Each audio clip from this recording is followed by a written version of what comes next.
एकाग्रचित्ता। ओम सर्वमंगलमंगल्ये शिवे सर्वार्थसाधिके शरण्ये त्र्यंबके गौरी नारायणि नमस्तुते। ओम सर्वस्वरूपे सर्वेशे सर्वशक्तिः समन्विते भयभयस्त्राहिनो देवी दुर्गे देवी नमस्तुते। ओम रोगानशेषानपहन्ति अनुष्ठातु कामान् सकलानभीष्टान् त्वमाश्रितानां विबन्धनानां त्वमाश्रितायाश्रयान् प्रयान्ति।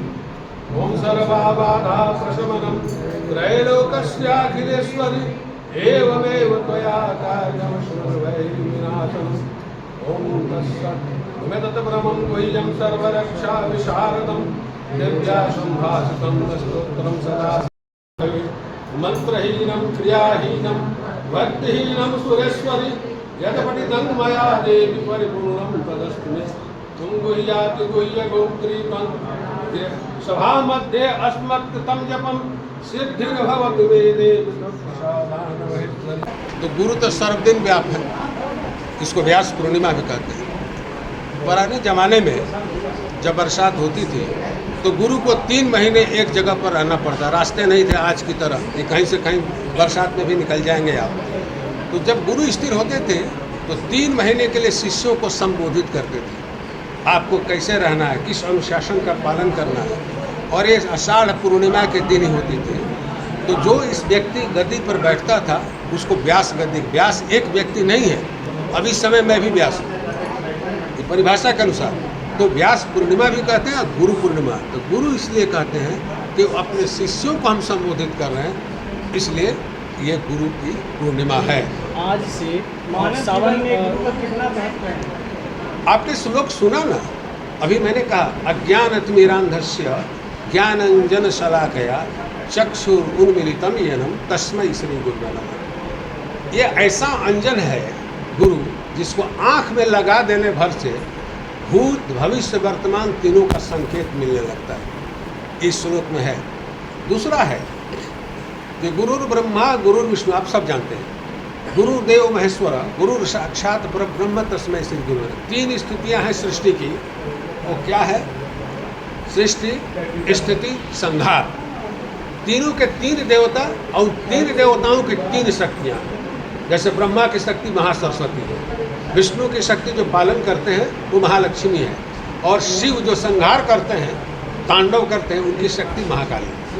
तो 3 महाशक्तियों को हम साथ में जब लेते हैं तो इसको शक्ति उपासना करते हैं।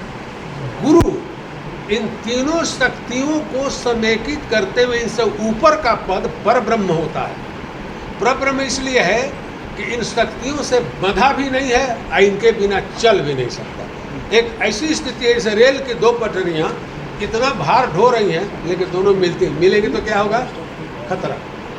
तो गुरु उस महान पद पर होता है जो ब्रह्म से भी ऊपर है, इसीलिए गुरु को परब्रह्म कहा गया, उससे तुलना की गई कि 3 जो ईश्वर है इससे भी ऊपर गुरु है, ये गुरु का महत्व माना गया।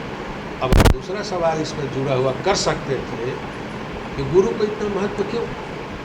देखिए, समाज में सवाल आपको भी करना है, मैं ही उठा देता हूँ। जब इतने ग्रंथ हैं, सारे मंत्र छप गए, सारी विधियाँ छप गई, तो गुरु क्या करेगा? गुरु क्या जरूरत है? आप तो घर बैठे ही सब कुछ कर सकते हैं। गुरु को समझने का 2 ही अर्थ है, गु माने अंधकार, रू माने प्रकाश। आपके भीतर सब कुछ है, आपके घर में सब कुछ है, लेकिन भोजन नहीं बना सकते। इसके लिए 2 चीज़ चाहिए, एक कला चाहिए और दूसरा समय की जानकारी। गुरु इन दोनों चीज़ों को जानता है कि आप तो ब्रह्म हैं, आप खुद भी ब्रह्म हैं, हम भी ब्रह्म हैं, आप भी ब्रह्म, सर्वम खलविदम ब्रह्म। लेकिन आप ब्रह्म बनेंगे कैसे? आपके भीतर जो स्टैटिक एनर्जी है उसको हम काइनेटिक एनर्जी यानी गतिज ऊर्जा में बदल देंगे, तो फिर आप गुरु हो गए और शिष्य भी आपकी तरह धीरे धीरे वही हो जाएगा। कल से सवाल स्टार्ट हो रहा है सर। निश्चित, इसलिए कि जो किताब से आप पढ़ते हो मस्तिष्क में जाता है और मस्तिष्क उसको विश्लेषित करके, एनालाइज करके आपके हाथ को, हृदय को, सोचने के, समझने की शक्ति को, काम की शक्ति को प्रेरित करता है मस्तिष्क। और मस्तिष्क बहुत खतरनाक चीज़ है, क्योंकि इसके पीछे केवल बुद्धि है, और बुद्धि कभी भी आपको सही रास्ते पर नहीं ले जाती। भगवान कृष्ण गीता में कहते हैं बुद्धि दो प्रकार की होती है, निश्चयात्मिका, व्यवसायत्मिका। ये जो है व्यवसायत्मिका बुद्धि है। निश्चयात्मिका बुद्धि से हम अपने भीतर अपने आप बंद हैं डब्बे की तरह, उसको हम खोल नहीं सकते। मुझे मालूम है कि मुझे क्या करना है क्या नहीं करना, ये निश्चयात्मिका बुद्धि है। अर्जुन को कह रहे हैं। गुरु क्या करता है कि आपके हृदय में जो सर्वात्मा बैठी है उसको अपनी वाणी से मंत्र का एक रूप देता है। जो भी मंत्र है एक देवता का शरीर है, एनर्जी लेवल है पूरा। तो जब वो वहाँ जाता है उसकी वाणी से तो वो जगने लगता है और शिष्य भी दीप्त होता है। आप कहिएगा लाउड स्पीकर से भी तो जा रहा है। आप मुझे बताएं कि लाउड स्पीकर से जो जा रहा है इसके बीच के माध्यम में कान में भी लगाए हैं तो भी एयर है, पॉल्यूशन है, वो आपको जाने नहीं देगा। क्योंकि एक आदमी 1000 को संबोधित कर रहा है, लेकिन गुरु एक शिष्य को संबोधित करता है। उसके सुख, उसके दुख को, उसकी मात्रा को वो ईश्वर के द्वारा समझाता है कि शाश्वत है, सुख आएगा, दुख जाएगा, घबराना मत, स्थिर रहना, क्योंकि तुम खुद ब्रह्म हो, मैं तुम्हें जगा रहा हूँ। आप मुझे बताएं कि आपके अवतार हैं राम, कृष्ण, बुद्ध, तीन ही का उदाहरण देता हूँ, पीछे का सब छोड़ देता हूँ। राम को कितना सुख मिला? वो तो भगवान थे, विष्णु के अवतार थे। अरे बीबी चोरी हो गई, 14 वर्ष जंगल में भटकते रहे। आप कहिएगा क्या आज की बुद्धि से? कहीं नहीं। वो आदमी इतना शांत है कि सब कुछ सह रहा है, जान रहा है कि मैं इस खेल के लिए आया हूँ। यह ज्ञान था राम को ब्रह्म होने के चलते। कृष्ण को देखिए, चोर, लफंगा, उचक्का सब लोग रण छोड़ तक कह डाला उनको, लेकिन कोई मुस्कुराहट उनके चेहरे से गई नहीं। और उन्हें महाभारत में साबित कर दिया बिना किसी हथियार के गुरु लड़ सकता है और शिष्य को जीत दिला सकता है, केवल रथ हाँक करके। ये गुरु की शक्ति है, इसलिए गुरु के सामने कोई नहीं।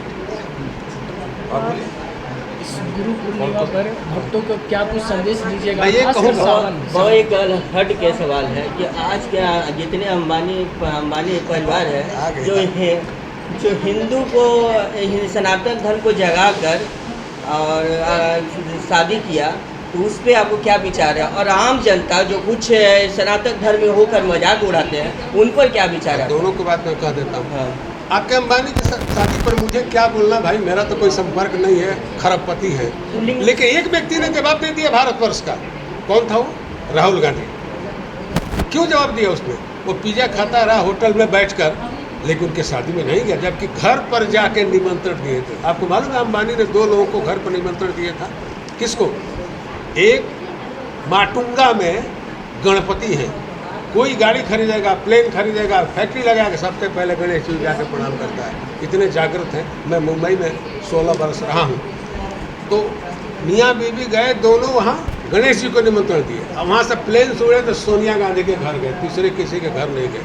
और उस व्यक्ति के परिवार से उत्तर मिला कि आप आम जनता के सामने कुछ नहीं है, मैं बेरोजगारों के लिए हूँ, मैं युवाओं के लिए हूँ, मैं किसानों के लिए हूँ, मैं महिलाओं के लिए हूँ। अब मानिए आप कुछ नहीं है। जवाब मिला आपके प्रश्न का। दूसरा प्रश्न है सनातन की बात आपने की। आप लोग जिस दिन मेरा एक इंटरव्यू लिए थे, बड़ा कस के छाप दिया आपने। मैं तो सनातन पर बोल रहा था, आपने कहा जागो हिंदू जागो। मैंने कहा चैनल ये क्या छाप रहे हो? मैं सनातन पर बोल रहा हूँ कि सनातन नष्ट होने के कगार पर है। कौन नष्ट कर रहा है इसे? आज के तथाकथित जटाधारी बाबा, ये ड्रामेबाज, ये नौटंकीबाज एजेंट छोड़े हुए हैं। पैसा आ रहा है, बहुत मस्त में है। मेरा इंटरव्यू आपने निकाल दिया, बहुत वायरल हुआ। उसके 8 दिन के बाद बद्री काश्रम धाम के शंकराचार्य अभिमुक्तेश्वर आनंद सरस्वती ने कहा कि सनातन धर्म खतरे में। भाई शंकराचार्य जी जब नहीं बोलता था मैं, आप मेरे मित्र भी रहे हो जब आप बनारस में रहते थे, तो आपको लगा कि कहीं से बल आना चाहिए था, आपने मुझे आधार बना दिया। तो शंकराचार्य ने समझा कि सनातन धर्म खतरे में। निश्चित रूप से सनातन धर्म यही शाक्त धर्म है, जहाँ जाति नहीं है, जहाँ लिंग भेद नहीं है, जहाँ केवल श्रम है। हमारे बाबा शरीफ किनारे जो फोटो है